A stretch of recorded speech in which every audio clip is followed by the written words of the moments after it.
What's up, guys? Welcome to another episode of SpeedSim. I'm E-House. And I'm Amy. And today we are talking about a kit that Amy picked up, which is pretty interesting, and that is the SRU PDW-K kit, which is a 3D printed carbine kit for Airsoft G-series pistols. You can say Glock. Yeah, I mean, you can if you have an Elite Force. Yeah. If you have anything else. But anyways, I want you to talk more about it, because this is your kit. Correct. So like Eric mentioned, this is 3D printed by SR Union. They make a bunch of different kits. They have like that weird kind of like bullpup looking Glock kit where you use the slide and the internal parts and put that all in there. They have that one as well. But I specifically like this one because I can use it for a multitude of different reasons. Currently what I have in here is the AEP from Tokyo Marui. And what is cool is the same company that makes this kit also has this wire adapter for the AEP, and you just hook it on just like the regular 7.2 battery that you would use for the AEP. However, I have it switched to an external battery harness, and I can put a 7.4 LiPo in here, which goes down in here, and you just stick the battery in there, and you got a battery compartment, which is actually really neat because if you aren't running the AEP, you can just put an extra battery in, or an extra magazine for each GBB, and you just have an awesome little bag there that you can just swap on the fly.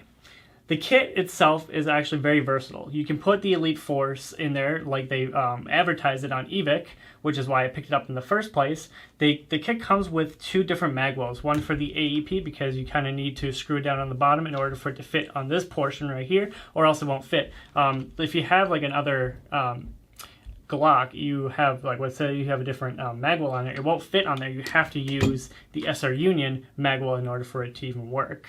It won't butt up right, and then you can't put the screw in. It's a whole mess. So it does fit the Elite Force. It fits TM, obviously another TM AEP. Now they do have a bunch of different accessories for this. You can swap out the front end for a longer one, which I personally think it looks kind of goofy because it makes it like super long and it looks really dumb. But for those of you who like it, I mean, that's great, but like it just makes it not look so uniform. It does have two QD options right here, one on the left-hand side and one on the right-hand side. And these the stock has three, I guess, technically, foldable position or retractable. You have this, and then, or I should say, in between, and then all the way out.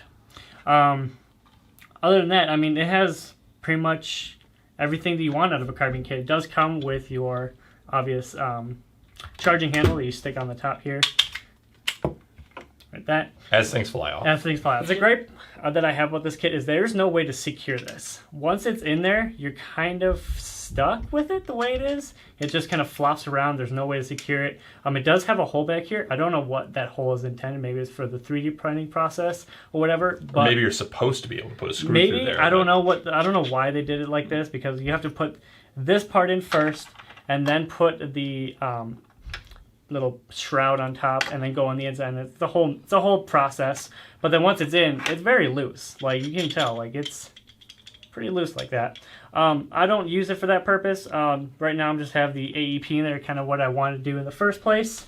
The other thing that I have a huge gripe with. It's fine for if you have a GBB, because again, you know, the slide comes back, it's a cyclic or whatever, it comes back, you have this little hole, and you can switch it to full auto. With the AEP, you don't have that option. You're stuck.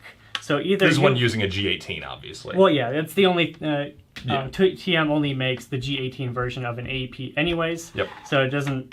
There's no other options out there for it. But however, once you have it in the kit, there is no way to get your finger on the inside to even switch it back from full auto or to even semi.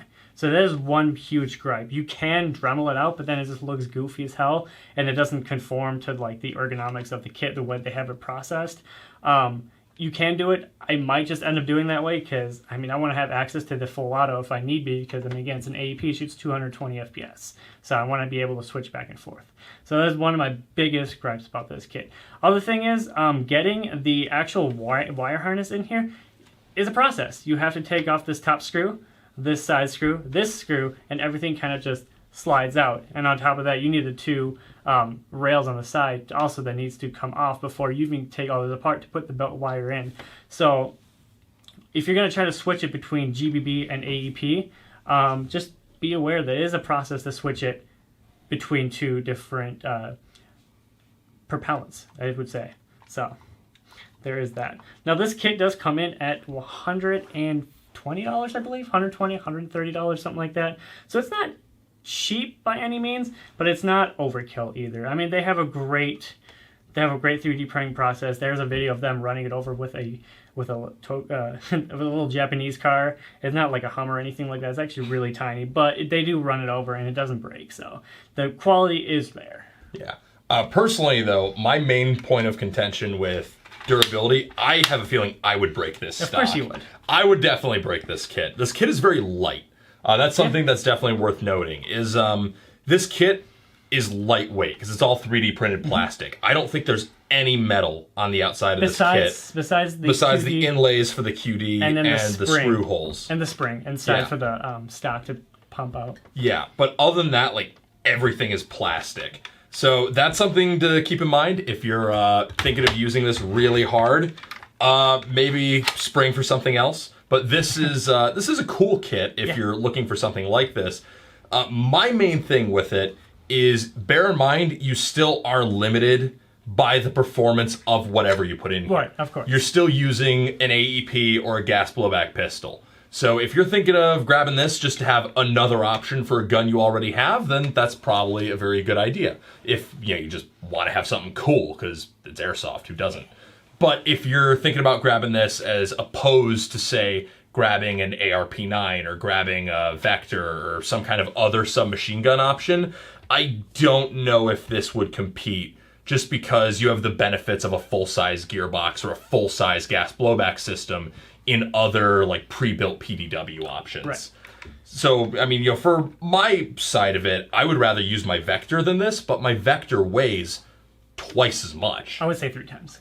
Well, because the Vector comes in at like 6 or 7 pounds, plus all the shit I have on it, and this probably comes in at like 2 pounds, 2 or 3, being generous with this optic on it. So it's very light. So if you're thinking about getting this for like a close range rushing type of gun and you want it to be super light, then maybe this is a good option for you if you don't want something like the ARP9 and you just want to have a cool gas blowback PDW or an AEP PDW if you like AEPs like Amy does for some weird reason. But if you're like me and you don't mind having a little more weight, I do think there are other options on the market that are probably going to be like a little more durable and maybe perform a little better, or at the very least be easier to repair. But, I mean, in terms of the kit itself, the manufacturing is good. The fit and finish is good. It fits a wide variety of stuff. It's well made. I don't know if I would pay for it, but I feel like I'm not the intended market. So just keep all that in mind.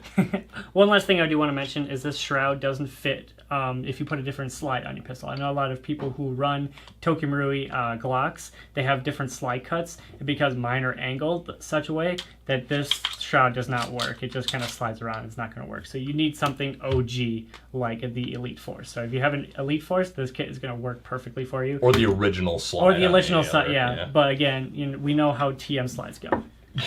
All right, so overall, if you're looking for something that is a little bit more unique for your existing G-Series pistol, then I would highly suggest picking this up, or if you are just looking to have something cool and unique in your arsenal.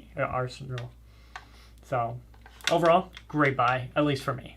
Yeah, and, I'm not the target market, but I've already said why.